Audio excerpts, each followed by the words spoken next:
Fatiha.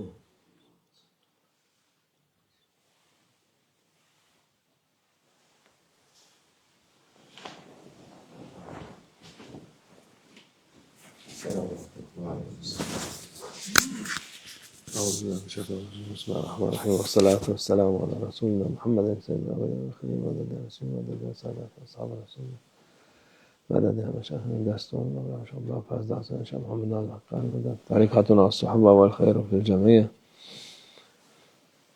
Allah'a şükür 3 aylar geliyor, onun için bir sene geçti.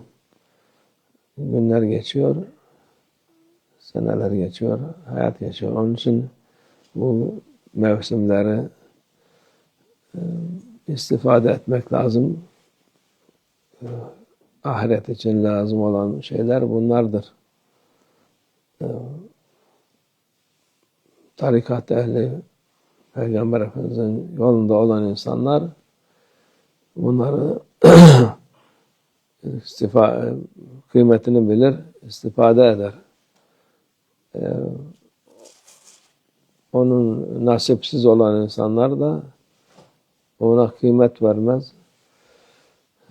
Hiçbir şeyden istifade etmez. Şeytan dediğimiz gibi her defa müminin zararını ister. Faydasını istemez. Devamlı iyi bir şey varsa onu kötüler. Ondan uzak durun der. O yaramaz der. O şeydir der. Nasihat verir gibi siz bunu yaparsanız yoldan çıkarsınız, şirk yaparsınız, bilmem ne yaparsınız, o sünnet değildir, şey değildir, hiçbir şey değil diye söyleyip durur. Halbuki Allah Azze ve Celle buyurmuş ki sene 12 aydır, 4'ü haram aydır. Birincisi Recep'tir. Recep ayı mübarek aydır. Şaban ayında Peygamber Efendimiz sallallahu aleyhi ve sellemin en çok oruç tuttuğu, ibadet ettiği aylardan biri Ramazan. Ramazan da zaten o da mübarek olan şeydir. Yani ona şüphe yok. Onun için de bu 3 ayları hürmet etmek, onda daha fazla ibadet etmek büyük bir faydadır. Onu kaçırmamak lazım. O oruç tutulurdu. Oruç borcu olan insanlar 2 ay kefaret orucu Recep başlamadan önce başlamalar lazım. 2 gün önce ki o 61 günü tamamlasınlar. Çünkü bir ayın biri ya Recep ya Şaban 29 olabilir. Onun için şeyden önce 2 gün önceden kefareti olan yani oruç tutmayan insan hayatında bir defa kefaret etmesi lazım. İster bir gün tutmamış, ister 100 gün tutmamış olsun. O kefaret hepsini bir defa yeter ona. Ondan sonra borçlarını eda etmeye uğraşsın. Ondan sonra senenin herhangi bir zamanında kefaret bitmiş olur. Borçlarına farz olan oruçları tutmaya başlarlar.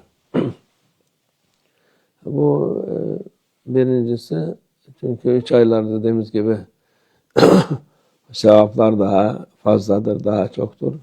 Hadis-i şerifler çok var ama onları inkar eden de şeytan ahalisi çok var.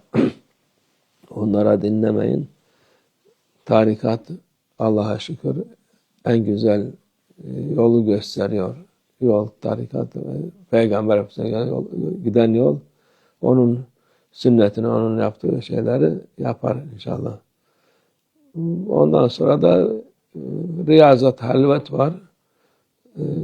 Normalde 40 günlük halvet oluyordu dervişlere, şeylere. Ama bu zamanda gerekmez. Çünkü zor olur, tahammül olmaz. Onun başka şeylere vesile olur. Onun için onu 40 gün devamlı aynı yerde değil de 40 gün başlayıp ister sabah namazdan bir saat önce kalkıp da güneş çıkana kadar ibadet yapar, Kur'an'ını okur, tesbihatlarını yapar. Kazası varsa sabah namazdan önce yapar. Tabi gece namazlarını falan hepsini yapar. Bu işrağa kadar yapar. Ondan sonra normal orucu varsa oruç tutar. Değilse kahvaltısını yapar.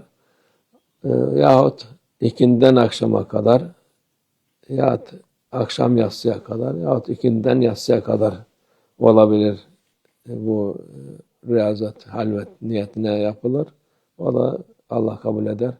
Dervişin hayatında bir defa yapması lazım olan halvet burada yapılır. Yapmasa derviş kabirde yapar onu. Ama burada yapması çok daha faziletlidir, daha rahat olur. Allah mübarek eylesin bu günlerimizi, aylarımızı, kıymet bilenlerden eylesin inşallah.